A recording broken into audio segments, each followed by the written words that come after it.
The Hadza, the most primitive tribe living on Earth. They survive by hunting their food with bows and arrows, just like our ancestors did thousands of years ago. Deep into the wild savanna, where uncertainty awaits behind every bush, they chase rock hyraxes, antelopes, and baboons. The Hadza tribe lives life in its rawest form. They drink muddy water, eat honey with larvas, and even sometimes meat with animal waste. For the next 3 days, I'll be a part of their tribe and witness their way of life. The Hadza tribe has been living near Lake Eyasi in northern Tanzania for over 50,000 years and only made first contact with the modern world around 150 years ago. They speak Hadzane, a unique language with clicks. The members took us to their chief.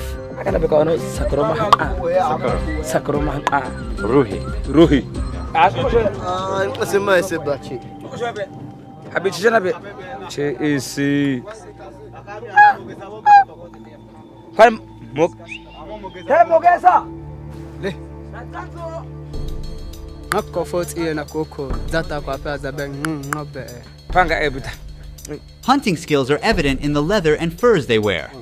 What is this on your head? Baboon.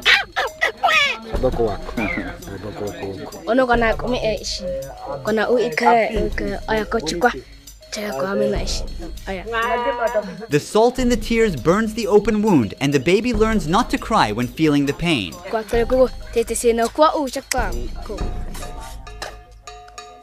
Here, a young group of people are crafting and repairing their gears for the next hunt. It's a skill passed down through generations.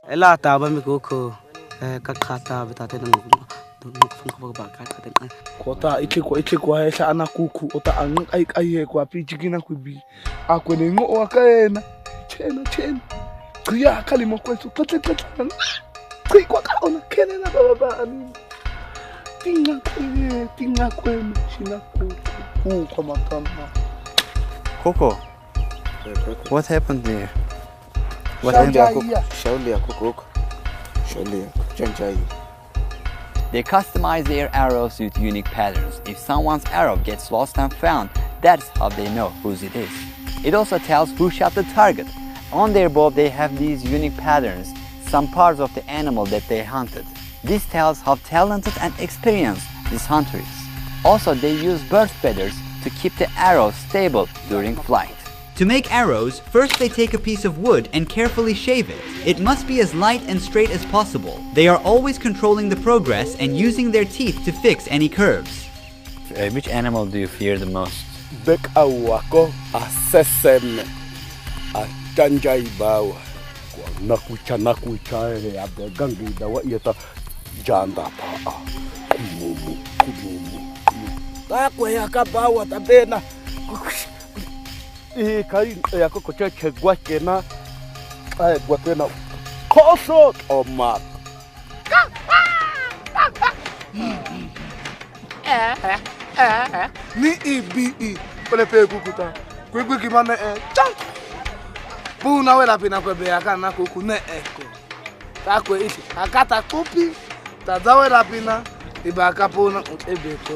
We've gathered before the break of dawn. Sakura is yelling to wake up the other hunters.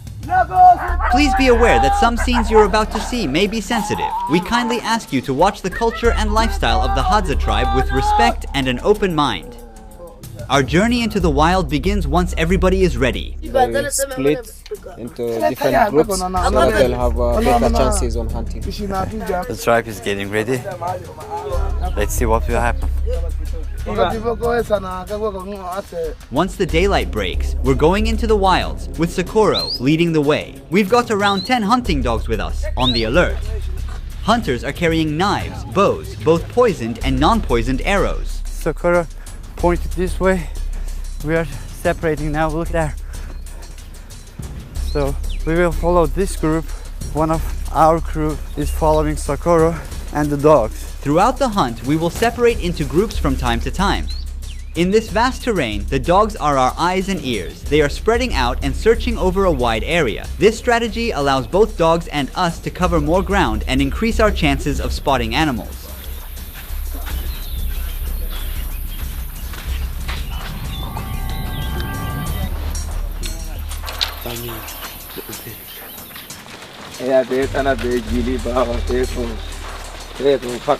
Hadza ko bawa. Kate pet ushubi bawa. Bogo logia. Logia ma be na. This is how they drink water. They use this muddy palm. First they blow and then drink. Their immune system is strong enough to deal with the bacteria and parasites.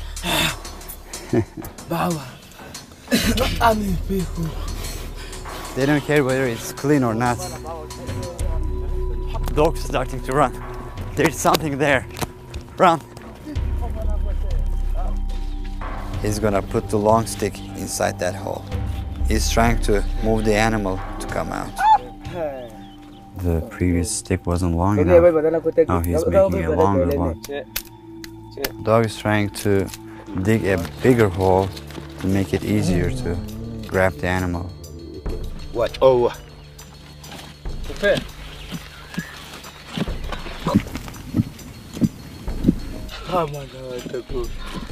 They're giving up. Time is precious, so it's time to move on. The Hadza are nomadic people and they don't store food or engage in farming. They completely rely on hunting and gathering.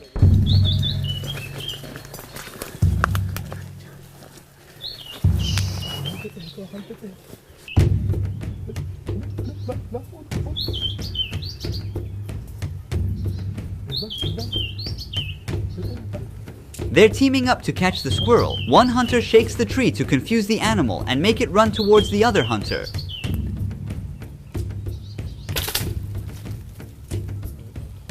They got it.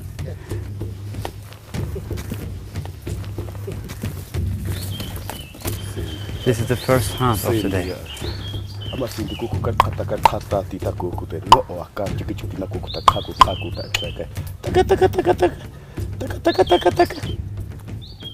He put it inside his belt. He's looking for his arrow now. Each arrow is so valuable for them. It takes a lot of time to craft one. The dogs are leading Sakuro to the spot.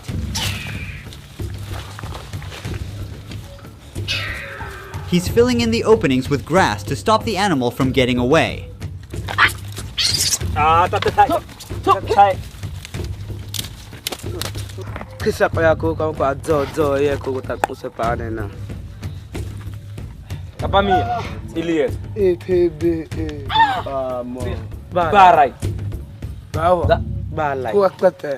We're changing our route because we cannot pass the river ahead. Finally, it's time for rest. It has been 4 hours that we are walking. If you look at this tree, these things always get us. They are sharp and they tear down our clothes. The name is acacia. Sakuro keeps watch on the other hunters below. The dogs catch this rock hyrax, but they ate half of it. Now Sakuro is sliding through the rocks to move downhill. Thorns prick his legs. He's cutting down the branches to clear his path. In the meantime, the boy pushes his body into the gap between the rocks. He completely disappears.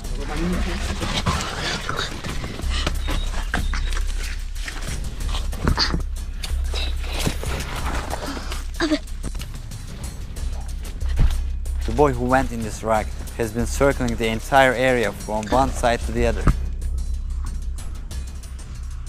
He and the dogs are searching for their prey in a quite tiny space. They shot another rock hyrax down under this rock. They saw something else there.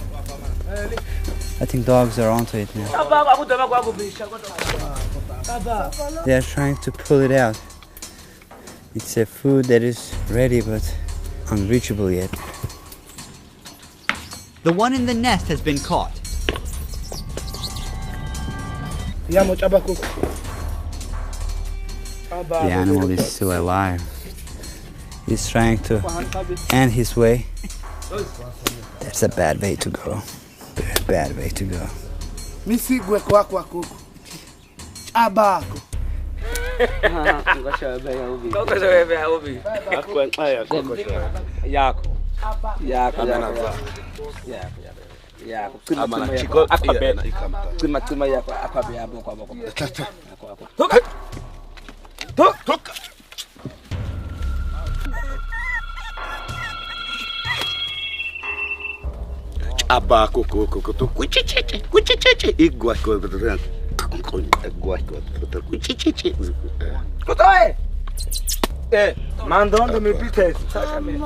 This is the third rock hyrax.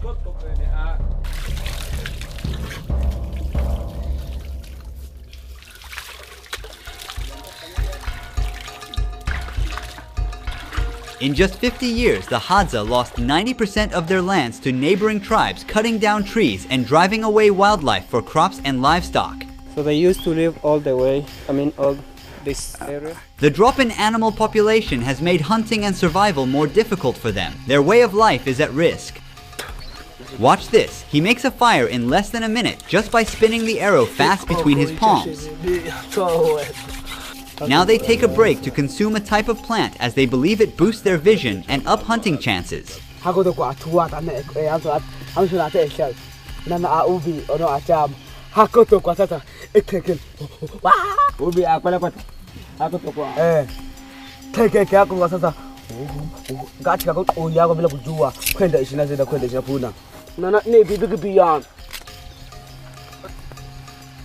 Even walking in this terrain is a challenge. I got stuck again. Move it anti-clockwise. Put it on the other side. This way. This way? The other way? Up. The boy is looking for a mongoose. He's checking every gap he can reach.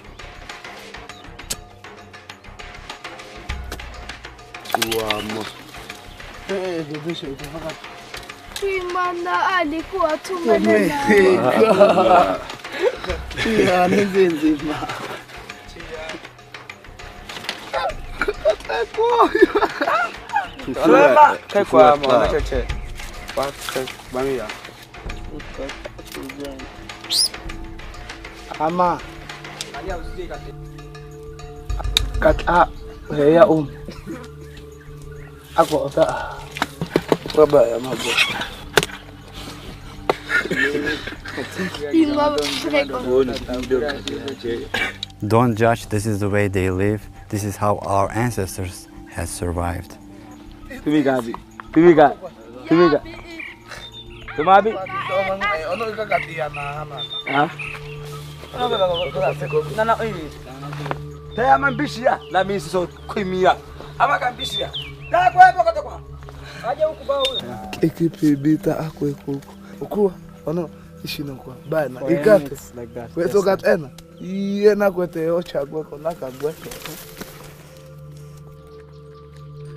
It was a very tiring hunt.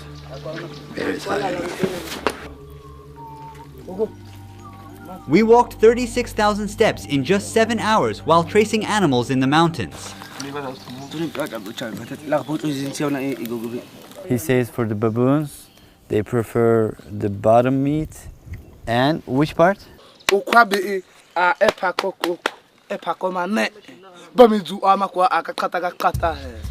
Dogs are waiting patiently to get some pieces of the leftovers.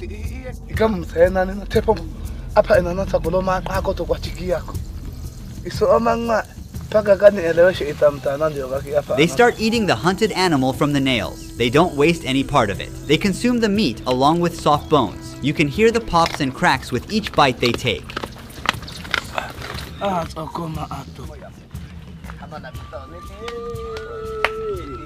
Let's eat this part. I'm honored that the Hadza people share their hunt with me, which they got with a lot of effort. But for those who really want to learn what rock hyrax meat is like, it's honestly quite rubbery.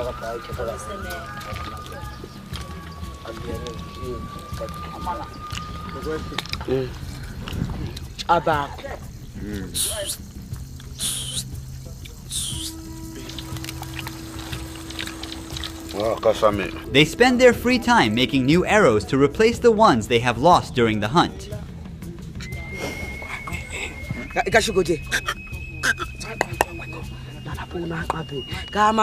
With each Hadza tribe consisting of around 30 people, the average lifespan is around 32 years. It's actually because of the high rate of infant mortality. Typically, a Hadza woman gives birth to 4 kids, but just 1 or 2 of them can survive. Honey is their liquid gold, packed with energy and vital nutrients to keep them going strong in the wild. It is the most consumed food in the tribe. We are near a baobab tree. You see a hole inside the tree up there. That's where the honey is. They're going to cut a piece of wood to attach it. They use it as a ladder to climb up. There are like thousands of bees inside this tree. On one hand, another hunter is preparing a fire to make a smoking stick. He's checking if these sticks are strong enough to carry a body of a person.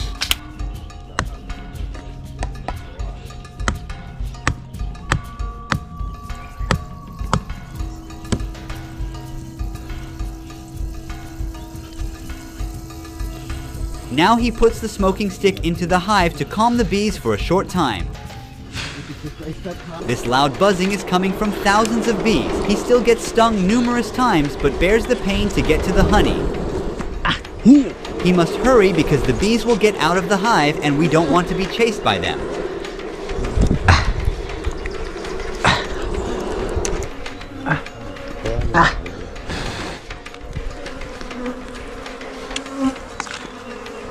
Kuaba, che.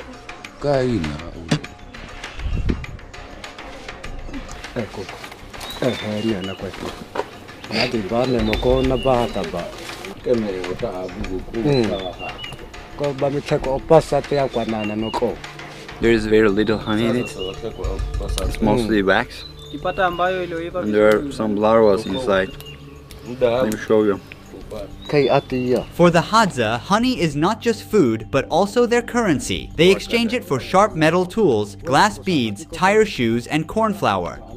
They don't use money or even a developed numerical system for counting. In Hadzane, 1 and 2 are the only numbers. Even today, they don't keep track of time. Clocks and calendars have no place here. They don't have time-based events like birthdays or religious holidays. Does he know how old is he? Nowadays, some of them have learned the official language of Tanzania and have borrowed numbers, but most still can't count up to 10. To express numbers beyond 5, like the 8 in this case, he needs to combine them.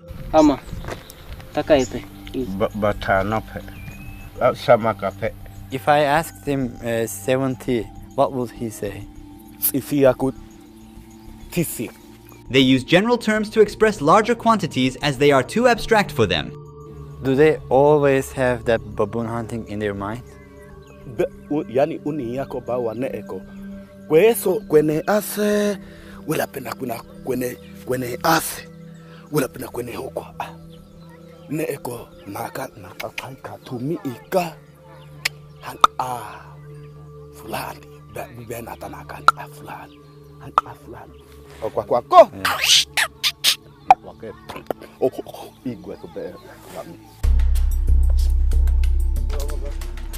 After sleeping for a couple of hours, we're preparing for a bigger hunt at 4 a.m. on the second day.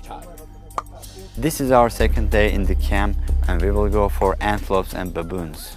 While we're tracking animals, one team member will be staying here and recording the camp life. The men who are not going hunting today are repairing their tools. They are out of poison, so first, this young boy and old man are walking a long road to get a bucket of water.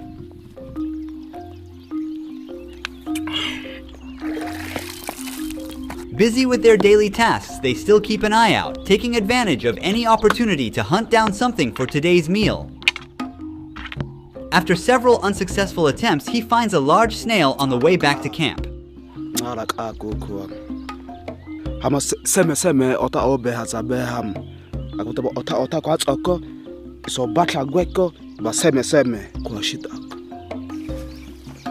You see those mountains? They say there are many hyenas there. Young people do not much like the taste of snails and offer them to the elders. In the past, when a tribe member grew old, the young ones would hunt a large animal for them, offering its meat as a final feast before abandoning the elders to starve to the end. Nowadays, they take care of old members and share their hunts. This bough belongs to the desert rose tree, which possesses the game-changing ingredient for Hadza hunters in battling big catches. They begin by cutting the bough into small pieces, placing them all into a pan. Cold water is poured over the pieces and let the mixture boil. He dumps leaves to skim off any foam from the surface. After removing the pieces, they let the mixture simmer down until it thickens.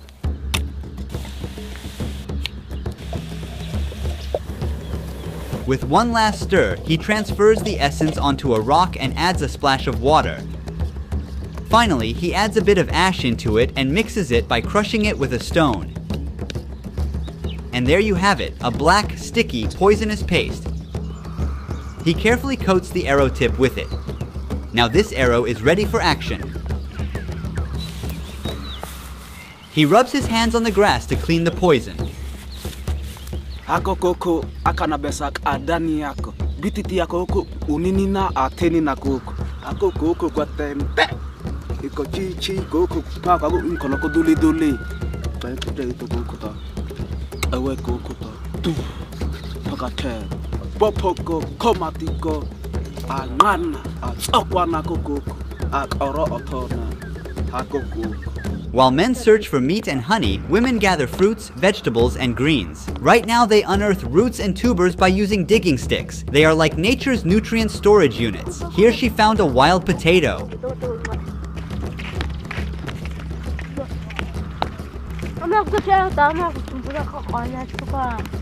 Living almost in isolation, Hadza women are not comfortable with being filmed by strangers.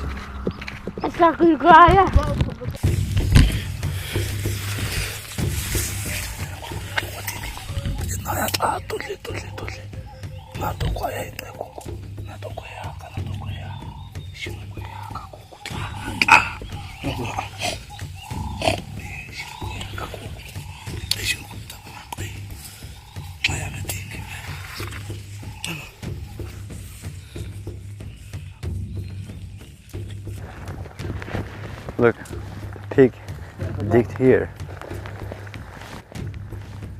Another scratch on this tree. They heard a crackle and are now stopping to figure out where the sound is coming from. They're gonna check if there's anything to investigate or anything to hunt.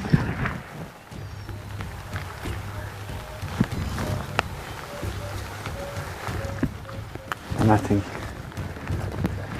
Because of the rain, animals hide in their tunnels or shelters. Do you see the nest of a very small animal called bush baby? They are throwing rocks towards the tree to move the animal from where it hides. It's time to run.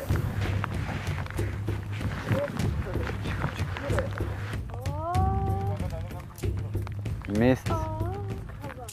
There's no missing from here. Oh! They're having fun. Animal has nowhere else to go. Look, look. There's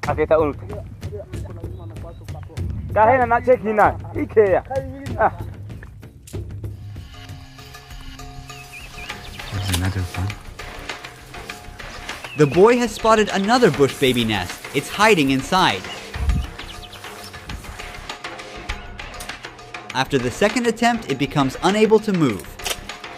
He's now clearing a path for himself to climb the tree. The boy has started to climb up to the bush baby's nest. He's getting closer and got it, right by the tail. The bush baby's eyes are full of worry and it's tightly holding on its nest, trying to protect itself.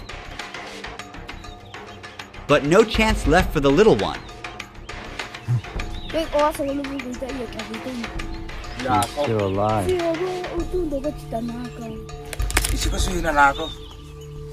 And it's live. This animal is called bush baby. They are mostly active during nights. We got them during their sleep. On the head. Oh, they got it from the eyes. It went from here and came out from there. Look at the hands of the animal. They are related to monkeys. Meanwhile, back at camp, 2 young ones are on the hunt. He whistles just exactly like the bird to trick it.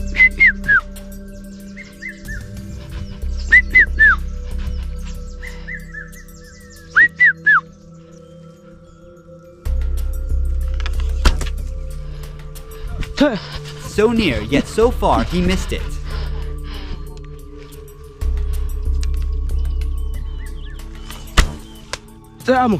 Turn. But on the 3rd try, he got one right in the sky. Turn.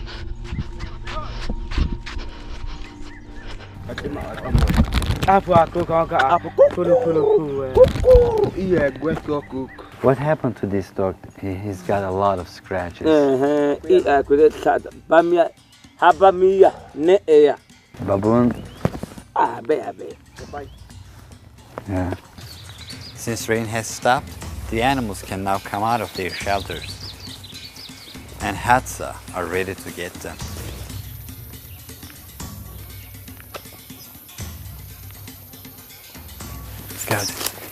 He's got a very beautiful bird.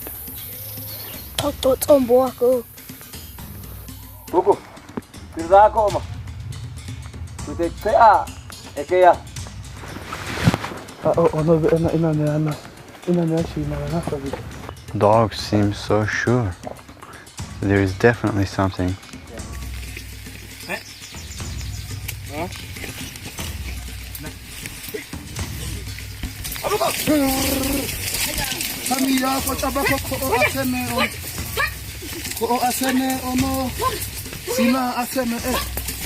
Although they are often loyal, the dogs sometimes act faster than the Hadza hunters and take the hunt for themselves. He's trying to catch the bird with his hand. Sakuro and the other hunters are exhausted now. Taking a break from the hunt, we're heading back to camp. When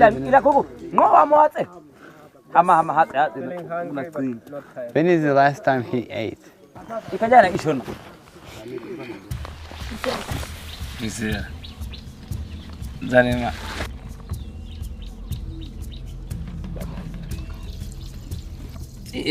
Ilikuwa kalimu aso hamanaka kalimu kwati yami ukuwa ama isho kote chipana ne akwa ne kama isho unu amo. What does he think about death? Where does he think he will go when he dies? Kuku kote misi atumia amana yamu abaya amo kote tumia amana. Young ones are still learning how to shoot an arrow, and this is their class time.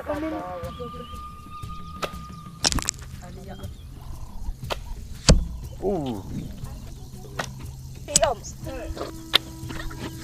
Ooh. Nice. What are their dreams for future?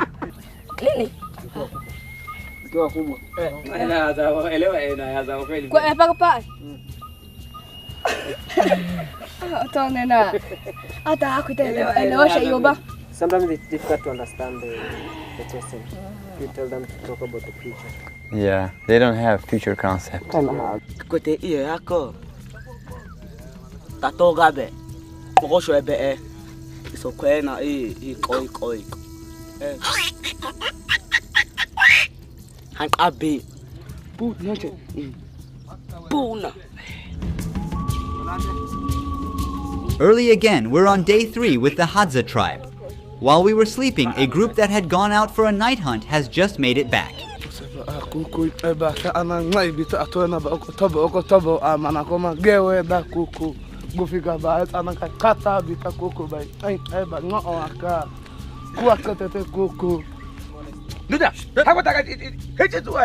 They got an antelope. It's called dik-dik.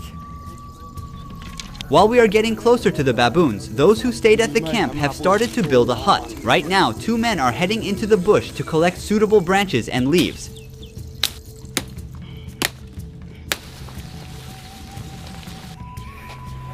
Baboons are smart animals. They keep moving around when they sense something. They don't like human contact. You have to keep up, come on. They went to ask if they saw any baboons around. We are smart, but so they are. They can sense that we are closing in. We'll keep searching them. That means we've got to up our strategy. It's all about staying one step ahead. Those at the camp are now whistling to reach out to their friends who have gone on a morning honey hunt, wishing to join in and eat wild honey. Now they're enjoying the sweet treat.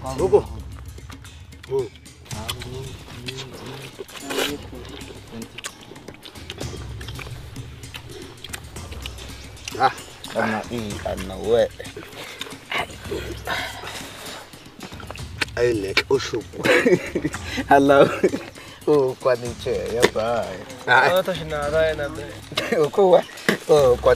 Now that all the materials are ready, it's time to lay the foundation of the hut. They start by bending and weaving the branches to create bars. To make it durable, they wrap additional branches around it. This cage-like structure forms the main part. Then they surround the base with wild aloe vera plants and cover the top with leaves and grass.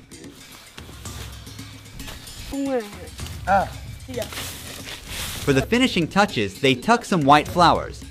And there it is. Within a few hours, a new home stands ready, gifted to this young dad and his family.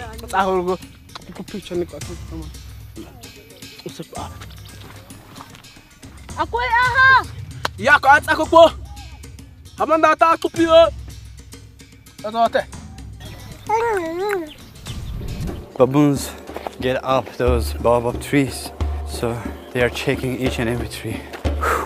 But our main objective is to get to those rocks. They say that baboons are living there. As we are walking along the path, we spot a group of rock hyraxes hiding into the rocks below. They got all the 5 rock hyraxes. Now it's time to move on for baboons. They are hungrily eating the stomach, filled with an almost fecal-like mixture of half-digested food and stomach acids. Sakura says they checked all the areas and couldn't find any baboons, but we will try our luck during night. Baboons can learn from past experiences, avoiding places where they have faced threats. It seems they are abandoned here. The Hadza are adapting their strategy. They will chase baboons in another part of the region tonight. Both predators and prey are constantly learning and adjusting. It's like hide and seek, but in a wild setup. Now we are on baboon hunting. It's getting darker. Some of the tribe members detected where they are living. They are on a tree. We will be extra silent. Baboons are not nocturnal animals. They're active during the morning, and at night, they sleep in trees where they are protected from predators, mostly leopards, hyenas, and humans. We will increase the ISO of the camera, and we will be able to see with noise. I can't see an inch in front of me. We gotta stick close to the hunters. Don't want to accidentally be shot by a poisonous arrow. We are heading deeper into baboon habitat. I feel like we disturbed the forest.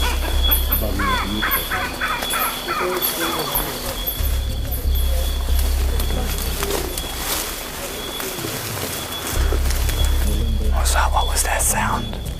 It's a kind of bush baby, but a big one.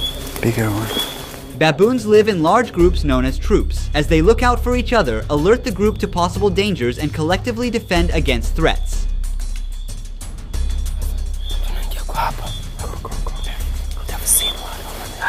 They've seen one. Yeah, okay. They say they've seen one there.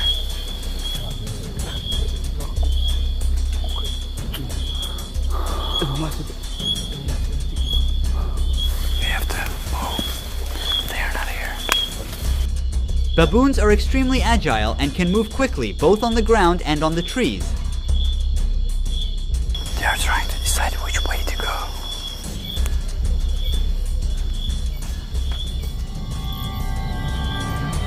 Be careful, it's slippery.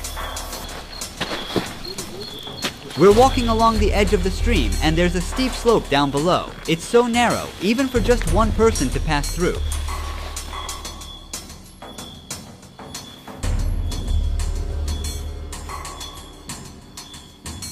It has been 1.5 hours. We haven't seen any baboons. They are looking all over the place. Our last night's shoot doesn't offer a capture of a successful hunt. After 3 days of hard tracking and chasing, the Hadza hunters returned home empty-handed, without a baboon for their family. However, during the editing process, we figured out a single frame reveals that a baboon was fleeing by jumping from branch to branch when the lights went out. They were aware of humans' physical limitations and patiently waited for the lights to go out to quietly run away in the dark. This unexpected twist shows survival doesn't always favor the strong or the smart. It is about being the most adaptable. We came to the end of baboon hunting. We weren't successful. The animals probably heard us. Hadza people live this world as we did thousands of years ago. One of the biggest threats to this community is, of course, modernization and losing this unique human culture. They are like a window to the past. They are the last of our first. Hi, in the beginning of last month, my YouTube channel was hijacked, and the hackers, the labor thieves, deleted all of my videos from my YouTube channel.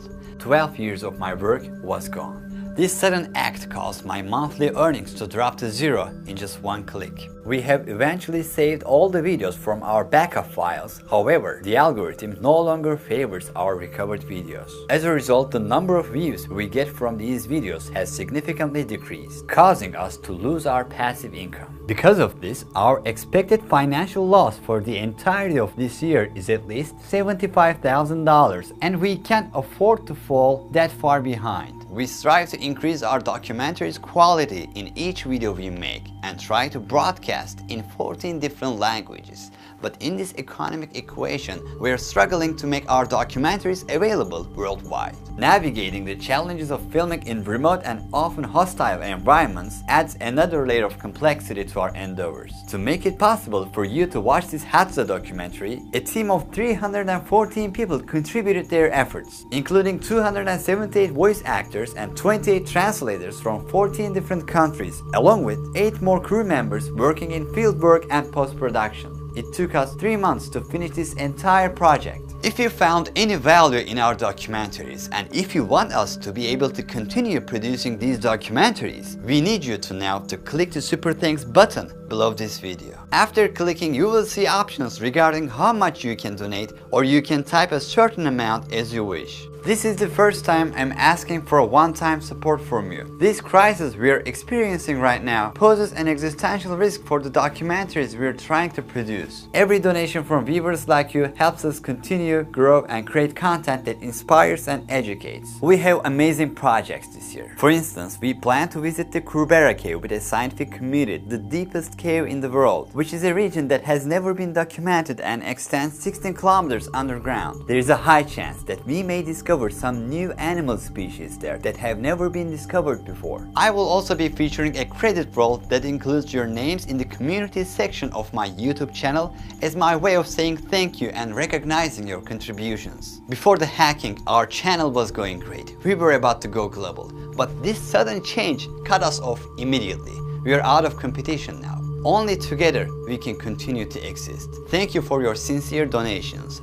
Our channel hopefully will rise again. Ruhi Chenet was here.